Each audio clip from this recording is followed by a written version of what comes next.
ban miền xuôi bom ôn ởนี้สมัยบอมโอนยกรถยนต์เชลเลตกรูบ่ายกแต่ปราปราสมัยงานนี้ยมทัวร์วิดีโอแต่ต้นจมูกตัวนั้นการปราปราแต่งตรงแต่มาดองตัวเลยโมเดลเชลเลตกรูบอกชื่อนี้คือมันชื่อโมเดลทำไมจังมันโจลตัวดาวแต่ต้นจมูกตัวนั้นอัดการปราปราในยนต์เชลเลตกรูบอกชื่อนี้จังจะมีจุ่มบอมโอนบาสันจีเมียนมัดแพะบอมโอนแต่ก่อนกระพงแต่เถอการลานเชลเลตมันทำโมเดลน้ำมือหรือก็เชลเลตกรูเต้ไอ้คนแต่ตัวมักชมมาบ้านยมบ้านวิบอลหรือจำสต็อกก็โดยจียนจูนพวกกอดตัวแต่มาดองจังสมัยสมาร์ทคีย์แบบยืนนี้จังจะจูนมอมโอนคือการจุดล็อกกระเจาะกระดาออโต้เดสไปบอร์ดมอมโอนคือการอันล็อกกระเจาะหนึ่งคือการเลียเดสไปบอร์ดด้วยขี้บ่านี่แหละนาไปเซ่มาเลือกสมาร์ทคีย์แบบยืนแบบแถมเตียนประสันจะมอมโอนตกลานหาไงมุนเชิญจงร้านมอมโอนคือการแหละเจาะแต่งบุญแต่มาดองนำไปจมไฮกระดาเช่นปีขนมร้านนำไปบอมโอนโจลแต่ดอลก็เอามีสภาพกระดาษคลั่งจังบอมโอนก่อนนะคือการจดอันล็อกจบไปจีใบตะบุญสแกนมั้งกระเจาะตะบุญคือการตุ่มเละโดยสไปร์บอร์ดแต่มาดองบ่าจังในแข่งแขวซาวบาเชือนี่จังแบบจูนมอมโอนประธานประพันธ์นังเทียโจลมาดอลกิจการเผยแพร่แต่สตรองมาดองในขนมรถยนต์จีมือที่มันออกนี่มาจะปีจนมาจุ่มเฮียงนี่เต้จังจีนี่จีบุตรต้องสมัยล็อกกระเจาะกันเขาอย่าได้นะเผยแพร่กอดอาเพื่อการแต่แหละเจาะหรือก็หลังเจาะบ้านบางกระเจาะในข้างแต่ก้องคือจะประเภทกระเจาะออโต้บางคนเพื่อการจดมุ้ยเวียนเพื่อการจดออโต้บางคนตีนจวบมันเลยมันติดมันแรงไหนมั้งเวียนเพื่อการล้างออโต้บางกระเจาะใบทีนี้บางคนอาจเพื่อการจดจวบหรือก็ตีนจวบมันเพื่อการตุ่มเละตุ่มล้างในขี้เหนียวผู้ต้องไรนี่สมัยล็อกอันล็อกในขี้เหนียวบางให้สมัยกลายไงสมัยบางคนบางกลุ่มรบขังมกให้นั่งกลายบางกลุ่มรบทงสังในขี้เหนียวกลายเนี่ยบางให้สมัยบุตรต้องจุ่มเฮียงกับไหลนี่ไว้บางคนไอซ์เรย์ก็เจาะการเชฟหรือของน้ำของบางคนทุกการมูลมาเชฟบางคนตีนตัวเลือจอกร้าวก็เจาะนิดหนึ่งทุกการเละตัวเชฟตัวน้ำดำแต่บางคนทุกการตีนนี่นี่จังสมัยแข่งน้ำนี่บางคนไอซ์บอกว่ามาสั่งน้ำน้ำใบเสร์ตำเละตำลางก็เจาะแข่งน้ำนู่นบางประธานเตี้ยบางคนทุกการไปเจี๊ยดดาวกระเจาะนี้ตามเผื่อเศร้าแต่ทุกการล็อกออกบ้านบางคนก่อนแต่บอกว่าโจลออปชั่นมือนี้กระเจาะในทุกการดาวออโต้ด้วยนี่ครับบางเรียกระเจาะในวิ่งบางคนก่อนแต่บอกว่ามาออปชั่นสอหรือกระดาษเลยมันทุกการ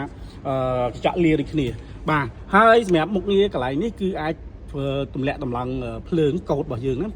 ไอ้บุญกับรัฐจะเลยซ้อนยืนพวกคนกี้ยังไอ้ตุ่มแหลกเมาเหล็กมุ้ยเหล็กปีเหล็กใบคือเตียบจริงๆสำหรับเพลิงโกดบ่ยืนนั่นนะบ่า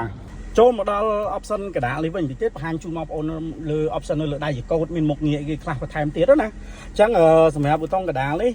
คือกระไรหมกเงี้ยยังอาบางมันสันเจี๊ยบันสันเจี๊ยนี่ก็มันต่างหาก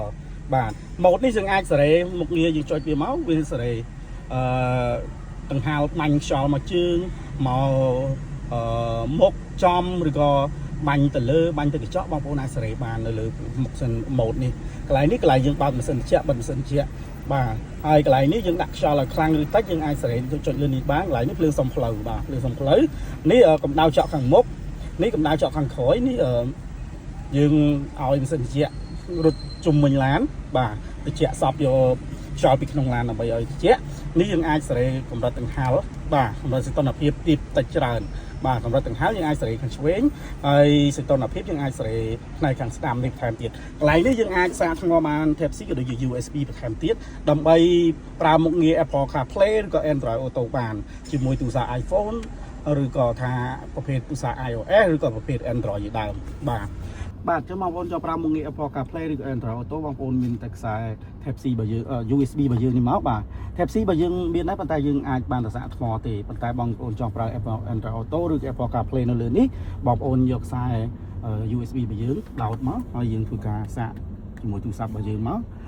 យើងបញ្ចូលថ្មផងមុខងារ Apple CarPlay នឹងដោតអូតូម៉ាទិកតែម្ដងគឺមាន function Apple មួយចំនួននៅលើ screen របស់យើងនេះហើយយើងអាចប្រើ map ឬក៏ថាអាចមើលផែនទីរបស់យើងណាឬក៏អាច voice control ទៅជាមួយ Telegram Viber ជាដើមឬ WhatsApp ជាដើមនៅលើ touch screen របស់យើងផ្ទាល់តែម្ដង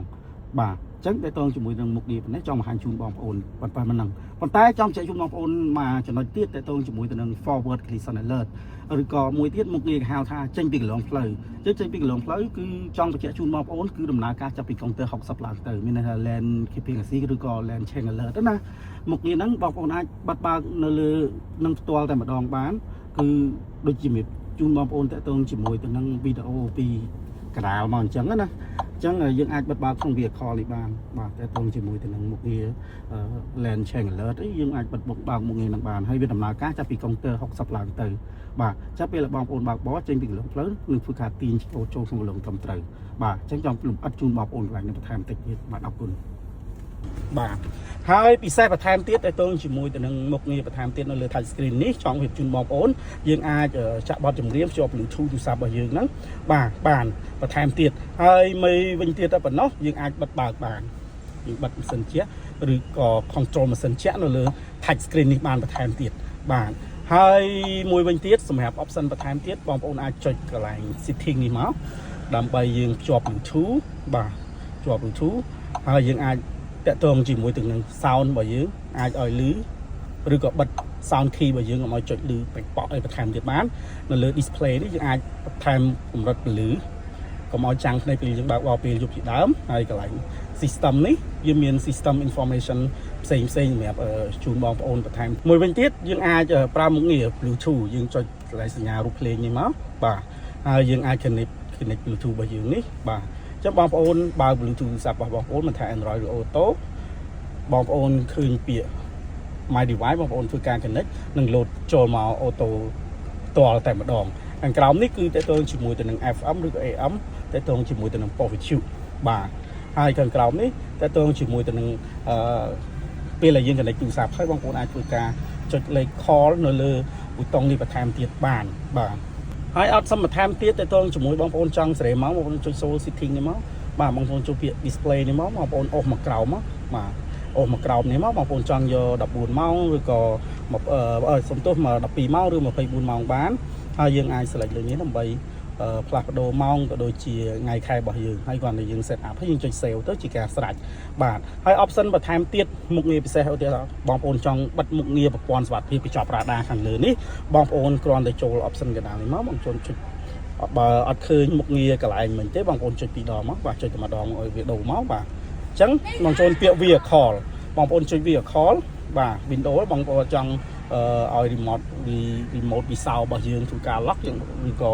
បញ្ជីវិសោរបស់យើងអាចបិទមុខងារបិទបើកមុខងារនេះបានបាទសម្រាប់ lock ដូចគ្នាតើតើជាមួយទៅនឹង remote សោដើម្បីធ្វើការ lock ទ្វារទាំង4ឬក៏ lock ទ្វារណាមួយបងប្អូនអាច select នៅលើមុខងារលឿននេះបានបន្ថែមទៀតអ្វីដែលចង់បង្ហាញជូនបងប្អូនលម្អិតនោះតើតើជាមួយនឹង driving assist ជា driving assist នេះបើសិនជាបងប្អូនមិនចង់ធ្វើបើកមុខងាររថយន្តបើកបរខុសកន្លងផ្លូវទីណាចកោចូលវិញទេបងប្អូនអាចធ្វើការចុចបិទបានធ្វើការចេញពីកន្លងផ្លូវផ្ដល់ដំណឹងឲ្យយើងដឹងបងប្អូនអាចចុចបិទឬក៏បើកលឿននេះបានបន្ថែមទៀតបាទហើយមួយទៀតបងប្អូនចង់បិទមុខងារតាក់ទងជាមួយនឹងប្រព័ន្ធcollision alert មានផ្ដល់ចិត្តប៉ះរថយន្តខាងមុខណាបងប្អូនអាចធ្វើការចុចបិទឬក៏បើកនៅលើមុខងារខាងនេះបន្ថែមទៀតបងប្អូនចង់បិទមុខងារតាក់ទងជាមួយទៅនឹង adaptive cruise control មានថាលបឿនបើកបរតាមឡានខាងមុខបងប្អូនអាចចុចឬក៏បិទបើកនៅលើ option នេះបន្ថែមទៀតបានហើយមួយទៀតបើសិនជាបងប្អូនចង់បិទមុខងារតាក់ទងជាមួយទៅនឹង emergency lane keeping assist មានន័យថាប្រព័ន្ធដាស់តឿនពេលដែលយើងបើកបរចាក់ចេញពីខុសកន្លងផ្លូវណាយើងអាចបិទមុខងារនេះបានបន្ថែមទៀតបាទនេះក៏យើងអាចប្រើមុខងារហ្នឹងយើងបើកមុខណាគ្រូ control កំណត់លបឿននៅលើដៃចង្កូតយើងបិទបើកមុខងារនេះបានបើសិនជាបងប្អូនមិនចង់ប្រើថាវារំខានណាបាទអញ្ចឹងមុខងារតាក់ទងជាមួយនឹង driving assistant បិទបើកប្រព័ន្ធសុវត្ថិភាពគឺចង់ជម្រាបជូនបងប្អូនប៉ុណ្ណឹងបាទហើយសម្រាប់នៅលើបាទសម្រាប់មុខងារបន្ថែមទៀតតាក់ទងជាមួយទៅនឹងក្រង់របស់យើងនេះគឺដូចជាមាន Oyo នេះគឺយើងតាក់ទងជាមួយនឹងការភ្ជាប់ដោយ USB ក៏ដូចជាយើង connect Bluetooth ជាដើមហើយសម្រាប់មុខងារផ្សេងទៀតក៏ដូចជា radio យើងអាចខាច់នៅលើនឹងបានដើម្បីយើងបើកមុខងារហ្នឹងបាទហើយក៏យើងអាចប្រើតាក់ទងមុខងារ call ក៏យើងអាច select នៅនឹងបានប៉ុន្តែចែកជូនបងប្អូនលុះត្រាបងប្អូនជាប់ Bluetooth ឬក៏ដោតជាមួយទូរស័ព្ទរបស់យើងជាឲ្យដើរមុខងារ Android Auto ឬក៏ Apple CarPlay បាទហើយយើងមានមុខងារ setting សម្រាប់ connect Bluetooth សេរី sound សំឡេងក៏ដូចជាការ display តម្លាក់ឡើងពលឺណាហ្នឹងហើយមួយវិញទៀតក៏ដូចជា vehicle ដើម្បីយើងបិទបើកមុខងារផ្សេងដែលខ្ញុំបានរៀបរាប់ពីខាងដើមមុនអញ្ចឹងតើតើជាមួយនឹងការគ្រប់គ្រងប្រព័ន្ធម៉ាស៊ីនត្រជាក់បាទក៏ដូចជាពេលដែលយើងដោតដោយ USB ក៏ដូចជា Type C របស់យើងហើយយើងអាច connect លើនេះបានដើម្បីយើងឲ្យប្រព័ន្ធ ដំណើរការ Apple CarPlay ឬក៏ Android Auto របស់យើងជាប្រភេទទូរស័ព្ទដំណើរការដោយ Android ឬក៏ដំណើរការដោយ iOS បាទនេះសម្រាប់នៅលើដៃចកូត option នៅលើដៃចកូតចង់ប្រាប់ជូនបងប្អូនផ្នែកខាងស្ដាំនេះបងប្អូនភ្ជាប់ទូរស័ព្ទជាមួយបើយើងចង់ចាក់បទចម្រៀងឬក៏ពណ៌វិទ្យុបងប្អូនចង់ដូរពណ៌វិទ្យុបងប្អូនអាចចុចប្រមុខខាងក្រោយឡើងបាទចុចប្រមុខខាងក្រោយលើនេះបានហើយមួយវិញទៀតបងប្អូនអាចតម្លើងសលេងតម្លាក់សលេងទៅលើនេះបានបាទហើយមួយវិញទៀតមុខងារនៅលើscreen counter digital របស់យើងនេះបងប្អូនអាចមើលមុខងារនៅលើនេះបន្ថែមទៀតបានបាទបងប្អូនឃើញពាក្យអូខេនៅកន្លែងនេះហើយមានសញ្ញាឆ្វេងស្ដាំនេះគឺយើងបញ្ជាតើតើជាមកមើល option នៅលើ counter line តែម្ដងចុចជាក់ស្ដែងយើងមានមុខងារនាឡិកាទី1ទី2រូបឡានទី3គឺរូប setting កូនសោអញ្ចឹងនាឡិកានេះបងប្អូនចង់ set trip ថាកំណត់ទីតាំងណាទៅទីតាំងណាមួយបងប្អូនចង់ដឹងថាយើងបើកបរប្រហែលគីឡូណាអញ្ចឹងបងប្អូនធ្វើការ set មកសូនហ្នឹងបងប្អូនចុចកន្លែងអូខេនេះជាប់មកទៅក្រោមមកចុចជាប់មក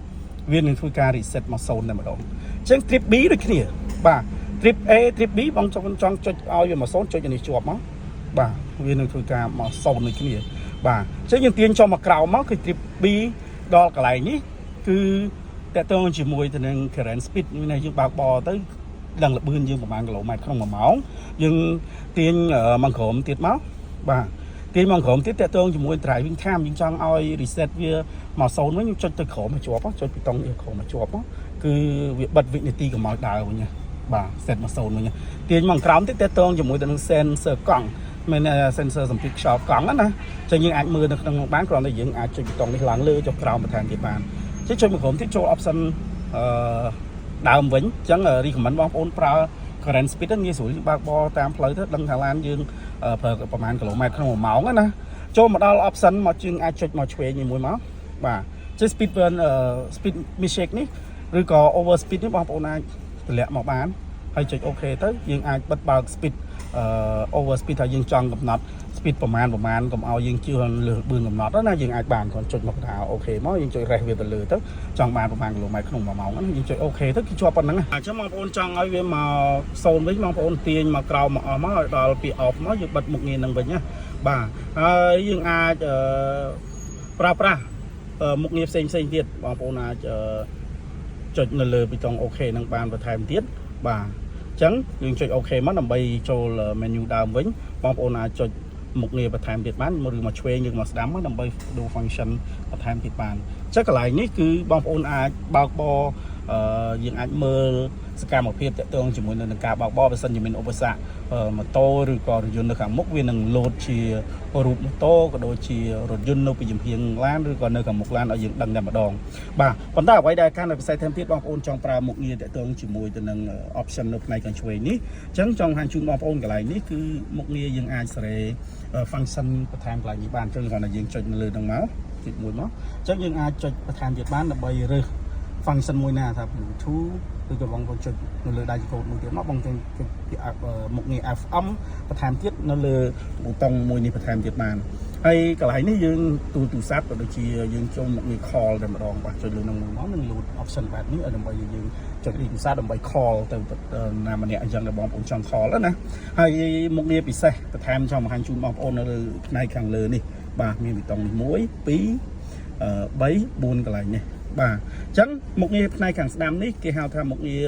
កំណត់ល្បឿននៅលើដៃកូដបាទកំណត់ល្បឿននៅលើដៃកូដចង់បង្ហាញជូនបងប្អូននៅវីដេអូនេះផ្ទាល់តែម្ដងក៏ដូចជាមុខងារតេតងជាមួយនឹង Adaptive Cruise Control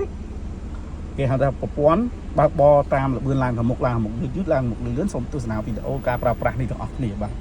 អញ្ចឹងមុខងារតទៅជាមួយទៅនឹងមុខងារកំណត់ល្បឿនលើដៃកូដឬក៏ Cruise Control គាត់យើងចុចនៅលើប៊ូតុងនេះមួយមកបាទហើយយើងអាចបូកល្បឿននៅលើនេះបានបូកល្បឿននៅនេះបានអញ្ចឹងលោតលេខនៅលើក្នុង counter digital របស់យើងអាចកំណត់ល្បឿនប៉ុន្មានដែលយើងចូលចិត្តឬក៏យើងជន់បិទមុខងារនេះគឺយើងជន់ហ្វ្រាំងឬក៏ចុចបិទលើនេះតែម្ដងបាទប៉ុន្តែបើមុខងារ Cruise Control គឺយើងនៅលើ option នេះតែម្ដងមាន Adaptive Cruise Control ខាងនេះគឺ Cruise Control មានកំណត់ល្បឿននៅលើដៃកូដខាងនេះគឺ Adaptive Cruise Control បើកបរតាមឡានខាងមុខយឺតខាងមុខលឿនបាទអញ្ចឹងមុខងារហ្នឹងគ្រាន់តែយើងចុចប៊ូតុងលើប៊ូតុងនេះមួយមកបាទលើប៊ូតុងនេះមួយមកបងប្អូននឹងឃើញពី on បងប្អូនអាចបើកបរតាមឡានល្បឿនខាងមុខយើងអាចរេះ บឿននៅលើនេះបានតែលើបឿនដើម្បីថាយើងបឿនប៉ុន្មានហើយយើងអាចកំណត់ឆ្ងាយចិត្តមធ្យមយើងចុចឆ្វេងឬកងស្ដាំនេះមកបាទឆ្វេងស្ដាំនេះមកដើម្បីកំណត់ចន្លោះសុវត្ថិភាពដើម្បីឲ្យរថយន្ត Chevrolet Cruze របស់យើងបើកបរតាមឡានខាងមុខ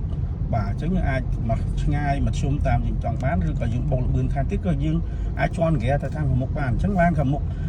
ដកជើងពីហ្វ្រាំងរបស់យើងមកឡានខាងមុខលឿនឡានខាងមុខយឺតទេបាទអញ្ចឹងយើងអាចចន្លោះ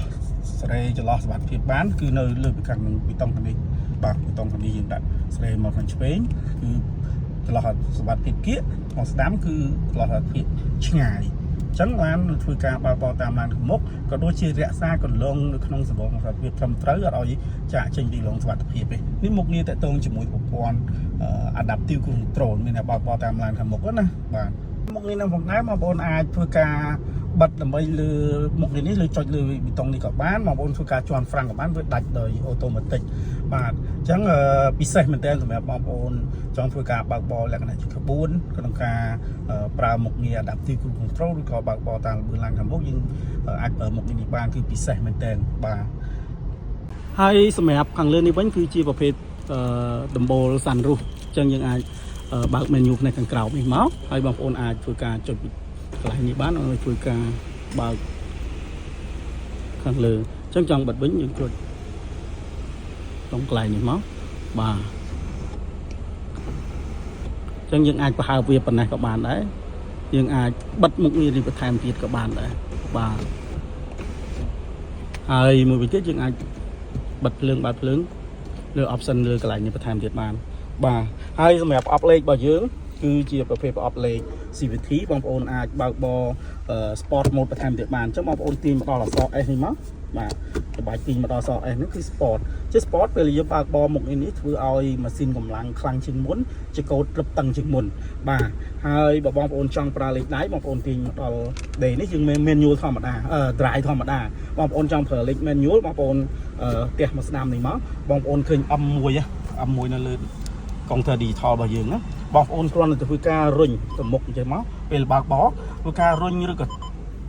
ទៅមុខម្ដងមកកម្មអញ្ចឹងមកយើងការបញ្ចូលលេខ1លេខ2លេខ3ឬក៏បងប្អូនចង់សាងលេខបងប្អូនទាញមកក្រោមមកបងប្អូនចង់ចូលលេខអូតូរបស់យើងវិញពីផ្ទះទាញមកឆ្វេងមកបាទគឺយើងអាចងាយស្រួលក្នុងការប្រើប្រាស់ច្រើនមែនទែនហើយក៏ដូចជាធ្វើការបើកបរ smooth មែនទែនសម្រាប់ Opel CVT របស់យើងនេះណាហើយកន្លែងនេះគឺប្រាំងដៃរបស់យើងប្រាំងដៃគាត់ថាយើងឆ្កឹះមកលើមួយជាប់ចង់ដោះទៅវិញធ្វើការជន់ហ្វ្រាំង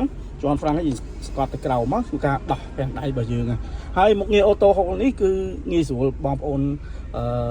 បើកបរពេលជាប់ stop ដើម្បីកុំឲ្យយើងចុកជើងណាអញ្ចឹងតម្រូវឲ្យយើងពាក់ខ្សែក្រវ៉ាត់ដូចគ្នាអញ្ចឹងបងប្អូនចុចលើប៊ូតុងនេះមួយមក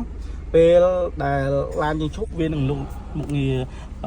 ហូលនៅលើនេះជាបងអាចដកជើងពីហ្វ្រាំងមកឡានទៅមុខគាត់នឹងធ្វើការកងហ្គាបន្តិចទៅវានឹងទៅមុខទៀតហើយបាទមើលវិញទៀតតើតងជាមួយទៅនឹង